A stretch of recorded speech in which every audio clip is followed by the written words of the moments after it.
Welcome to the SmartTechCheck podcast, hosted by Mark Vina, your home for candid, insightful, and provocative conversations about the smart home automation, security, smartphones, PC and console gaming, and much more.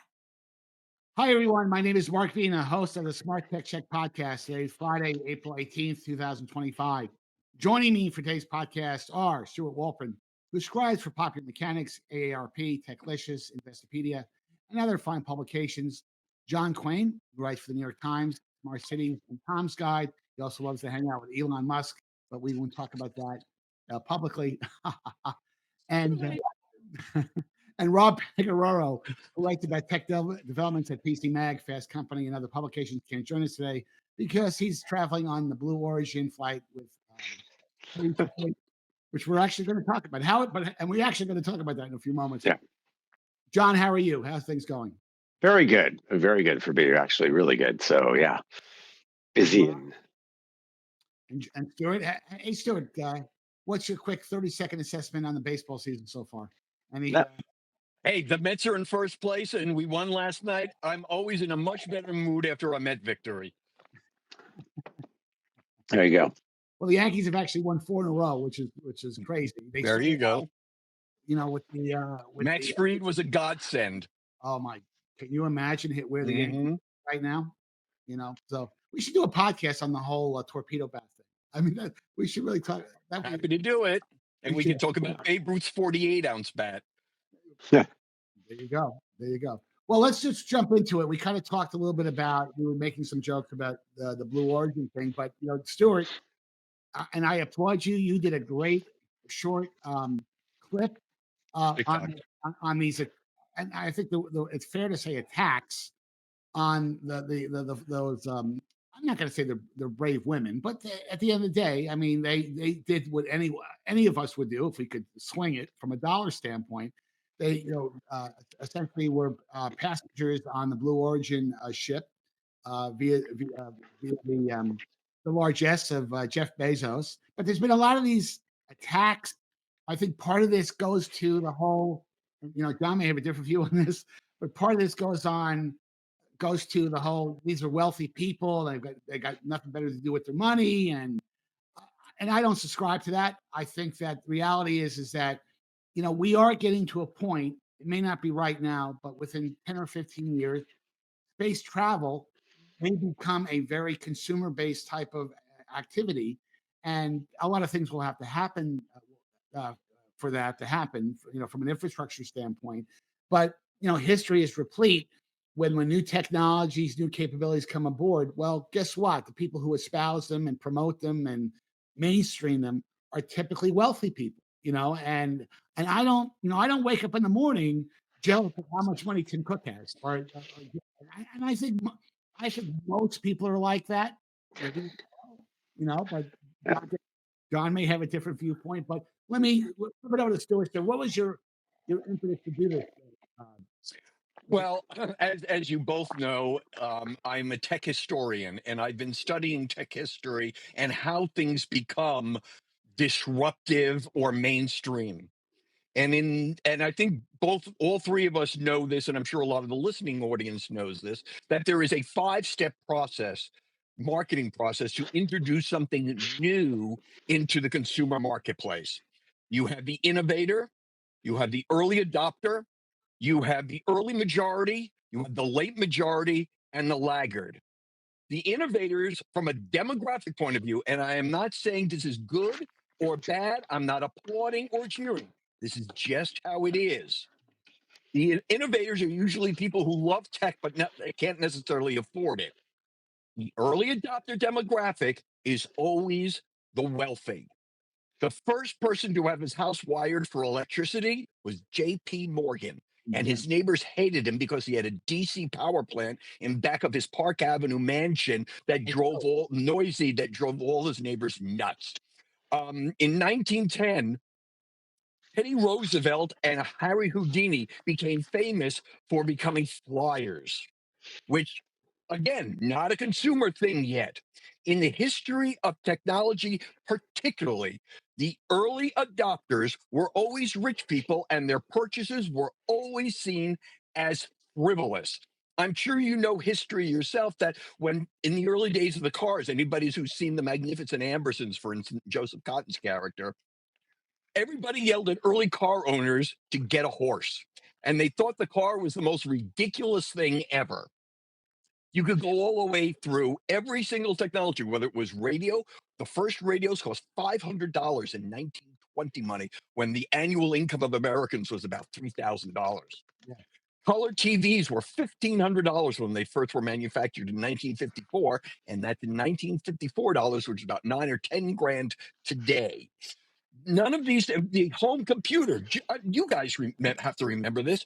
When people were talking about the home computer, the reaction of most consumers was, why do I need a computer at home? And now we all carry one in our pocket. Even Steve Jobs was laughed at for charging $500 for the first iPhone. You should go back and read the early reviews of the first iPhone. Everybody excoriated him for making this frivolous, expensive product. Hey, I wasn't around when the computer was introduced. How old do you think I am? No, I'm just kidding. No, Stuart, Youngster, you young whippersnapper, you. no, Stuart, Well, that's what. I think that's the right read. But here's the question, and I'm going to give this to John to get his perspective. But I also would like to understand what is the psychosis that drives this, And again, I don't want this to descend into a political discussion, but I don't understand why, because I think a lot of the focus here has been on these are wealthy women that have a lot of money, and they're doing something that a portion of the population, and by the way, I think it's a minority because generally, people who into these type of attacks, it's not. I don't think that represents the majority of the way most people feel. But those people, usually a small minority, has a very loud voice. They're willing to scream the loudest. But what's your assessment, John? Well, I mean, there's a valid point, I think, lurking behind some of these nasty kind of memes that were out there, and it's about opportunity costs, right? And at a utilitarian viewpoint of looking at what we're doing here and sending that group of people. There were two scientists, I should say. Look, there were two scientists on board this flight. Probably worthwhile. Amanda Wynn. Right, worthwhile passengers, but the rest, that was just kind of for fun. And so the argument goes back to even Gil Scott Heron had a song back in the 70s about Whitey on the moon. Right. Why are you sending and spending billions of dollars, or then it was millions of dollars, to put Whitey on the moon, and you've got some serious problems back at home. And that's a valid argument, and that discussion could be had about whether it's worthwhile to spend the money on this, especially this particular flight. It can't be said, well, there was this tremendous scientific value in setting them up for 10 minutes. There wasn't. But there is a different issue, and that is sort of to Stewart's point about the sort of public relations value that a flight like this has. It brings a lot of attention to it, which is a good thing. And Katy Perry is basically, what we do in the endangered species and stuff like that. She was our charismatic animal on the flight, right? You pick the panda bear and you say they're going extinct, or those are the things that get people going. So that got a lot more attention. Whether she was high or stoned or not in the flight is sort of beside the point if you watched it. Oh my goodness. But, look, so it's not really fair to criticize them for that. And also Gail looking so frightened when she got on the flight. Oh my goodness. So if you haven't seen that, you should go back and take a look at the video. It's really quite funny. But I think a lot of us, but it is that, again, it's that PR point, which is not zero value. It's important to draw attention to these technologies and things, and that's sort of what that is all about. So, that's really was the point of it. And yeah, people were pretty mean and unfair to them, I think. I want to push back just a little bit, John, you ignorant slut, on the whole money being spent worthwhilely. Right. And I think this is one of the things that is, ever since Gil Scott Heron and the huge protests against the Apollo flights and the Gemini and the Mercury flights in the 60s. Solving problems on Earth and going to space are both interconnected and have nothing to do with each other. Those are two different pots of money. When one of us decides to go on vacation, which one of us says, "Oh, I'm not going to go have fun. I'm going to give the money I would have spent on vacation on something worthwhile here on earth"? All we're talking about for some of these women, and remember, not all of them paid, is the number of zeros. Number one. Number two, what if that had not been Katy Perry but been Taylor Swift? Are we dumping on Katy Perry because her last album flopped? Number two, Because she was high. She was totally high. it doesn't matter. I don't care if she was high. Quite frankly, if I got high, I probably would have tried to get high before I got on the thing. That what would have happened? What would the conversation be now if that ship had exploded? What would that conversation be now if the parachutes didn't deploy? We would be having a completely different conversation. Oh, This I would don't be think about so. I don't think so. you I think that think they you put you would say, why did they put these people at such a frivolous risk? that's what I Why said. do I it said for that's what I any? said. There's no It's a scientific value. different, It would have been the same discussion. a Why did you do different. this? No, because it's still a different conversation. It's not they were having a joyride, but why did we put them at risk? That's a different conversation. It's Just the like the same. conversation we had in January of 1967 when the Apollo 1 fire happened and the three astronauts were burned in the fire. Why are we putting people at risk? And every astronaut who were friends with Roger Chaffee, Ed White, and Gus Grissom said they would have wanted us to continue because this Yeah. is the way we move forward. Right, but those were So this is scientists and astronauts. These are not excuse the me, point. The point excuse of me, that's a big difference. excuse me. That's a big Hugo difference. and Amanda Wynn were scientists conducting experiments. And you laugh at them, but look it up. They both were conducting experiments. Both of them were in the astronaut program. And they probably didn't pay for themselves to go. They were probably paid for by the money that Gail King and Katy Perry paid for them, in the same way that J.P. Morgan was a founder of General Electric, not an engineer. So every technology that we've come to know, and that whole lady on the moon crap, we would not be able to be complaining about this in the way that we are complaining about this on the medium that we are discussing it, on the devices that we are using to discuss this, if not for the space program. And we may not see it in our lifetime, but there is already a burgeoning space industry, and it is only going to grow. And Yeah. the only way that we get that accepted into mankind is if there is a certain degree of frivolity to normalize the technology and to normalize the activity. That Gordon Gekko in Wall Street was made huge fun of because he was very fancy using a cell phone. I remember that anybody who had a cell phone in the mid '80s was laughed at for being a big shot. And now you can go into any convenience store and buy one for $25. That doesn't happen unless you have the frivolity at the beginning of it. The people who were made fun of, the go get a horse people who early had cars. This has been the train, the whole scheme of how technology gets to be a commodity is a frivolous state. Rich people being frivolous. This is always how it works. I'm not applauding it. I don't think it's a great thing or a bad thing. It just is. But I think you're missing the point about having the conversation and making careful, considered judgments about how you're using that technology, even in this early stage. I was Absolutely. one of the wait. I was one of the very first people to ever have a cell phone in San Francisco. I opened it, it went off in a restaurant, and the whole restaurant stopped. So I know that feeling. That's what we do. We review the cutting edge technology. That's all we do. But you need to have that conversation. It's a valid question to ask. I think it's What? a serious question to ask.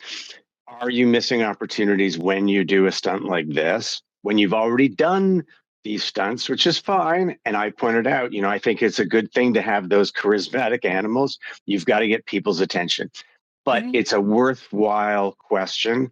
It's not a frivolous question to ask. Gee, should we be doing it in this case? Which is, I think, where some of Wait a those minute. mean, nasty memes came from. I think that's a fair question. Who's we? The Blue people Origin, that Blue Origin is a private company, and this flight was not paid for by taxpayer dollars. Yeah. but we give them So there is licenses to no do we. these There flights. is no we. The error was probably Blue Origins by making this the Katy Perry Gale King flight instead of the A Chabot Amanda Wynn flight. Yeah, but it's not about who spent the And by money. the way, There's a Lauren Sanchez is a licensed pilot and owns an aviation company, an all-female I aviation thought she company. was. I don't know why that's Guys, funny. guys, this is going to be a fascinating process when I create the viral clips that are going to come out of this podcast. But we got to be careful. We got to move on. But thank you for the very spirited discussion. Sorry, my wife and my friends all tell me I'm way too intense. Well, And if John and I have traveled together, it certainly knows that. and I'll just end it by saying we won't go into the area that Wendy's sent out a Yeah, that was weird. That was definitely weird. Oh my God. Yeah. why they would wade into this. Who knows? No idea. Somebody was, speaking of stoned. Yeah. John. John, let's get John back on the stage here. John, you recently were in Japan and you did a factory tour. Who was it with? With Mazda. And I thought, I think it was very interesting to now, because this is a really weird, scary time, as everybody says, right? Which it undoubtedly is. And so there I was, talking to a fine Japanese automaker. And, when I was sitting with the CEO and he says, yes, things are very fluid, right? Because minute by minute, things were changing every hour about what tariffs might be imposed, were being imposed, would they be pulled off? Oh, no, they didn't apply to certain things. We're still going through that. But what was really interesting to me was, you know, most of these car companies build a good product now. So it's like, it's not about that. It's about dealing with all these external factors, externalities, as economists like to refer to them as. And at the Mazda factory, it's, south of Hiroshima. And they have a really, most of us have been through many factory tours and watched the assembly lines, et cetera. But on their particular line, what was interesting is that they can switch out individual vehicles. So in a single line, they can have coming down an ICE vehicle, a BEV vehicle, a plug-in hybrid vehicle, one after the other in that same line. And so they can kind of adapt to a lot of different requirements, whether they're market or regulatory or what kind of requirements they have. So that was really interesting. I felt they built this flexibility into it. Yeah, tariffs. They are in a joint venture with Toyota in the United States, building factories, but no factory can be built in time to address any of these tariff issues. That's just not a thing.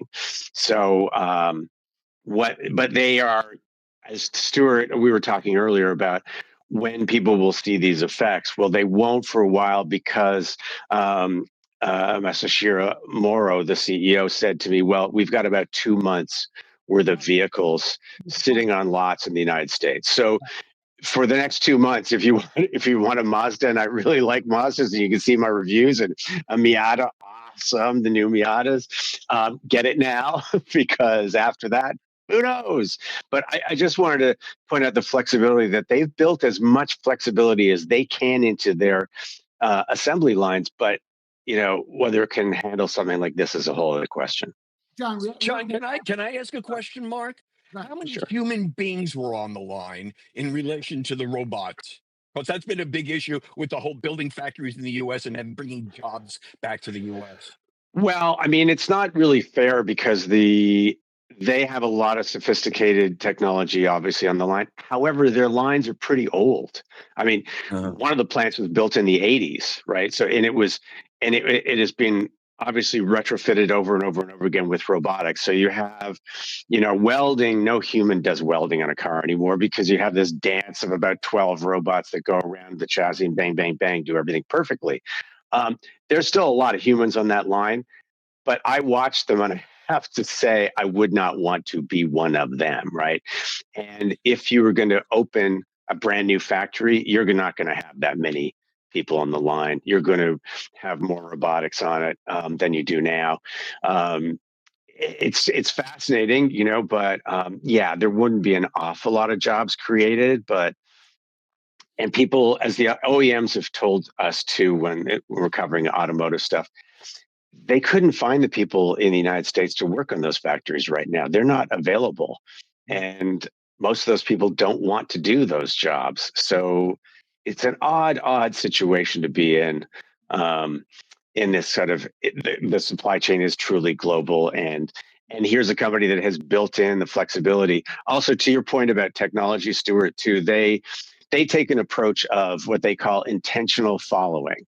And so instead of Mazda being the first one that comes out with a fully electric vehicle, or the next wave of hydrogen vehicles, they test the things they're experimenting and researching, but they follow the bigger players and to see how Toyota or Ford does in the market. And if it seems to be catching on, then Mazda is prepared. They have designs on the table, and then they follow in. But it's very intentional. And then they make modifications, and they put a new layer on an existing technology, and they push the technology forward. Right. So it was very informative, and Mazda's in a way, they're kind of agnostic. It was a good car company to visit because they don't have a dog in any particular fight. They can do a lot of different things, and so very interesting take on the whole situation. And Japan is another player in this. They're not Canada, which seems to be in a worse position. But John, wow. Let me jump in with a question for you. Is that you've been a unique vantage point because this has been your career in many ways, the automobile sector. When you go to a Ford plant in the United States or a GM plant, do you think that putting the cost of labor aside, the level of robotics aside, do you think that the United States is caught up? Like, is a Ford factory as efficient as a Japanese factory when it comes to building a car? Yeah, I think they all are pretty much on a par nowadays. From Vietnam, seen factories in Vietnam all the way to Europe and the United States and Japan. Yes, because in order to build vehicles today, you need a certain level of technology, and that's just a baseline. So, everybody's pretty much up to speed on that. So, the exceptions are hand-built cars. If you go into Rolls-Royce, they don't build a car the same way. No, of course not. But those cars cost, $600,000. So, yeah. And there's only 3,000 built for the entire year. So, I mean, the volumes are completely different. Right. The other question is, John, was there any discussion about the role of AI in automobile manufacturing? Because robotics at the manufacturing car level has always been there to a degree, but now that everybody's talking about AI in a big way, was that a primary topic that came up? And not really. It does in some minor ways in the design phase, early design phase, but they still build. We went in and watched a guy carving a giant clay model of Miata. That is still a thing, even though they're using the latest in CAD CAM and virtual reality, the highest resolution virtual reality it can with the designers. They still want to build that clay model that you can walk around. And that's still, there's some things that's hard to recreate in that way. One thing, as opposed to AI, digital twin technology is something that they actually use, and you'll see it in other factory floors too, where you have robotics in operation and you want to change it, you want to do a different part, a different chassis. They can move the mechanical parts around, but they want to see what's going to happen when I do that, and they'll run digital twin modeling on it. And it really is helpful for them to figure out and sort of problem solve before they actually make the switch. And that's a tremendous technology that's been really successful. The AI stuff is still, it's hard to apply that. There's not a lot of it. They do some automatic, I shouldn't say automatic ADAS systems. They're semi-autonomous in their vehicles, getting pretty close as well. But again, that's not AI. Nobody's, it's not there yet. Well, guys, so we only have about 6 minutes left because we had such a fun time with the first topic, and I want to get to this one. It was going to be a big deal. This one's going to be equally fun, I have a feeling. Let's talk about tariffs and technology. I mean, just give you my point of view, and I know what point of view I'm going to get from both of you guys, especially from John. But here's the issue that I'd like to bring to mind on this. I understand completely that there's a significant viewpoint in the media that the tariff stuff is being done in a haphazard way. There's no strategy. He's doing it as he goes along. But here, let me give you a counter viewpoint. And the counter viewpoint is as someone who has worked with Chinese companies for a long period of time, and I really think all this tariff stuff, if it wasn't for China, it wouldn't be as hyperbolic right now. But the reality is, and I know both of you guys have engaged with Chinese companies. I've engaged with Chinese companies from a supplier standpoint. I will tell you that the Chinese play by a different set of rules. And I think this is more about, I think, the IP issues, the way that we don't have access to, American companies don't have access to Chinese markets. I mean, it's black and white. There was a great topic that Kevin Leary brought up the other day that I wasn't even aware of, that there are many companies that operate, Chinese companies that are on the U.S. Stock Exchange that have not complied with all of the regulatory stuff that a American company would have to. Sure. And that's a problem, because I can't imagine IBM saying to the U.S. Stock Exchange, hey, by the way, we're not going to file any filings. They would be laughed off the stock exchange. And that is a big topic, because at the end of the day, when you buy stock in a publicly traded company, it's all about transparency, which, by the way, many U.S. companies are not completely, they do the bare minimum, but Yeah. at Yeah. least they got to be transparent, where transparency is not a hallmark of Chinese companies on a variety of issues. So let me give you that perspective, but I'm going to let Stewart tee off on this topic first. Well, again, I think it's one thing you have to remember, and the thing that I keep thinking about as I think about the tariffs, is going to the dentist finding two cavities and taking out all your teeth just to be safe. Good analogy. Yeah. There isn't an economist or a politician who doesn't think that China needs to have some balance in the way that commerce is conducted. The IP issue, this has been going on, by the way, For years, for decades. decades, Yeah. decades.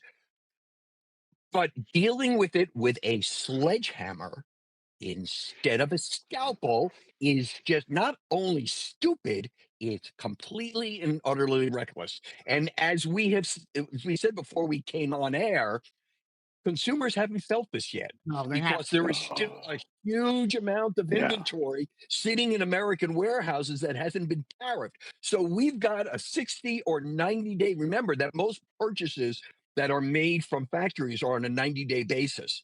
So there's probably about 3 months of goods sitting on the market. As I mentioned beforehand, this is a new headphone that's being put out by Skull Candy and Sound by Bose, which, by the way, I've listened to, and they're actually really good. Introductory price of $99. They're made in Japan. They ain't going to be $99 for long. My guess is that Skull Candy has laid in a huge inventory of these, and in about 3 months from now, even at their regular price of $129, I don't know how they're going to hold that if things stay as they are. And that's the other thing with the tariffs, is that they keep going in different directions. There's no consistency at all. How does anybody build a business model over the whims of somebody who just decides on day one he wants to do one thing, and on day two he wants to do something else? It's a level of, you need a scalpel, and it needs to be done on a consistent plan basis, and none of it appears to be that way. Well, Yeah. well, as John knows, that's because Trump is an oligarch. Let's face it, he's an oligarch. Mm-hmm. I hate that word. I mean, it's not I don't think he's an oligarch, but that's a different story. I know that John will probably disagree with that. But Oh no, he doesn't own the oil company, like they did in what the people do in Russia when they divided it all up. He doesn't own one of those things, but no, he's a dictator right now for the moment. That's what's happening. Whether that will change or not, we'll see. But I mean, I've got, these are a little Noble, which I'm actually wearing and using. Now, these are more like $500 or, up, and they're quite excellent high end There are more expensive products. How will something in that market in the middle range survive and something like this? But yes, you're absolutely right in terms of technology. But what has been critical for 25, 30 years has been chips. It has been microprocessing units, the ultraviolet lithography technologies that we use to make them. All of that has been the IP, and all of that is really what they should have been focused on. Which Biden, I just hate to say it, that's what he was after. Let's build the chip factories back here. We need more fab plants. That makes sense. That made total sense. Now they're going to pull the plug on it, and they want people to be with a drill gun and like putting bolts in the chassis. That doesn't make any sense. That's not. So yeah, not a good time for that. I don't really know what to say except buy your TV now. If you are going to do a new car, this would probably be the time. That's a tougher decision to make because maybe those tariffs will never happen. But yeah, I don't know.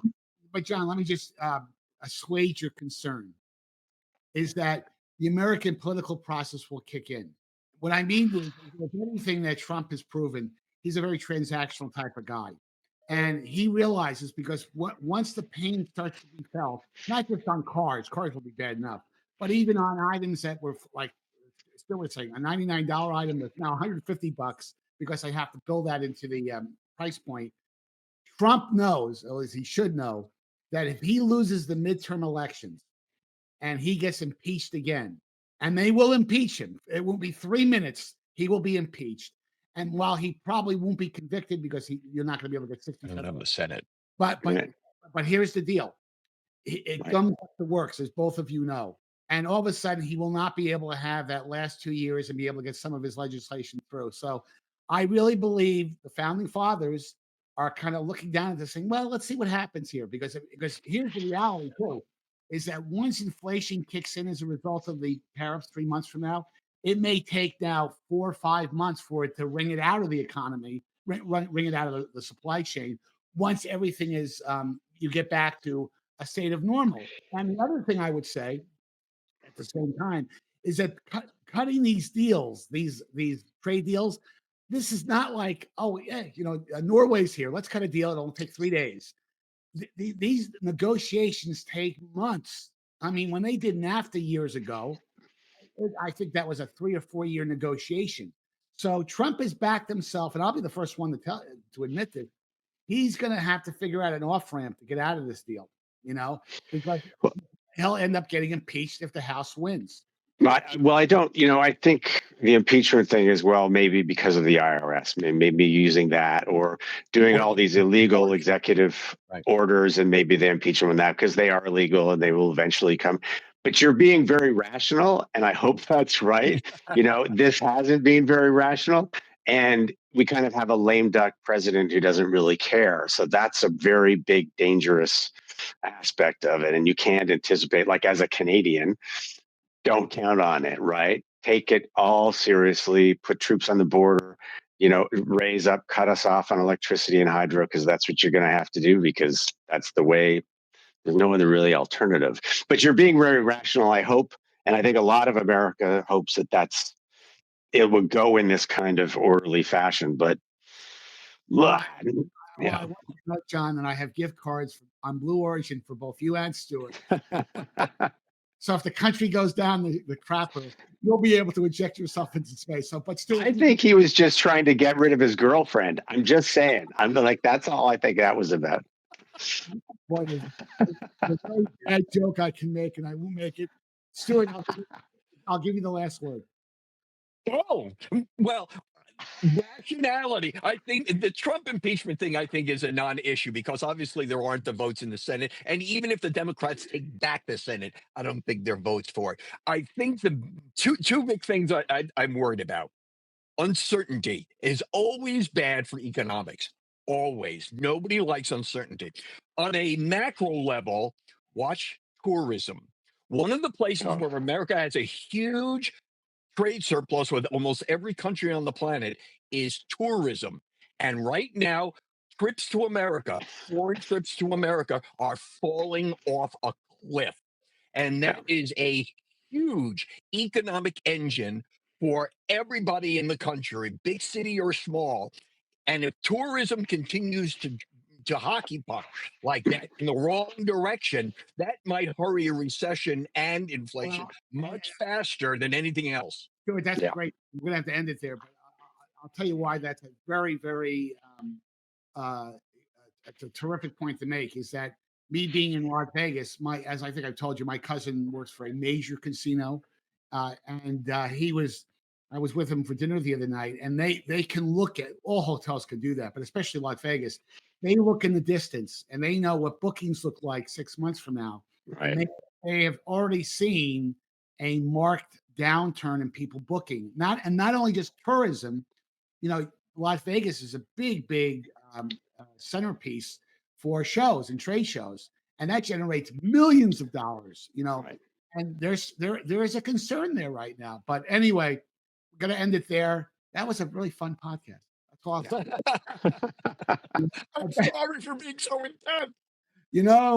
Stuart, I blame you. You're just too hyperbolic. But anyway, guys, thank you for your time and to joining me for today's podcast. For our viewing and listening audience, thanks for making the Smart Tech Check podcast part of your day or commute. Please make sure you hit the like and subscribe buttons at the end of today's podcast, or use these QR codes to connect with me. You can also follow me on X at Mark Vina Tech Guy. Stuart, John, thanks again. Take care.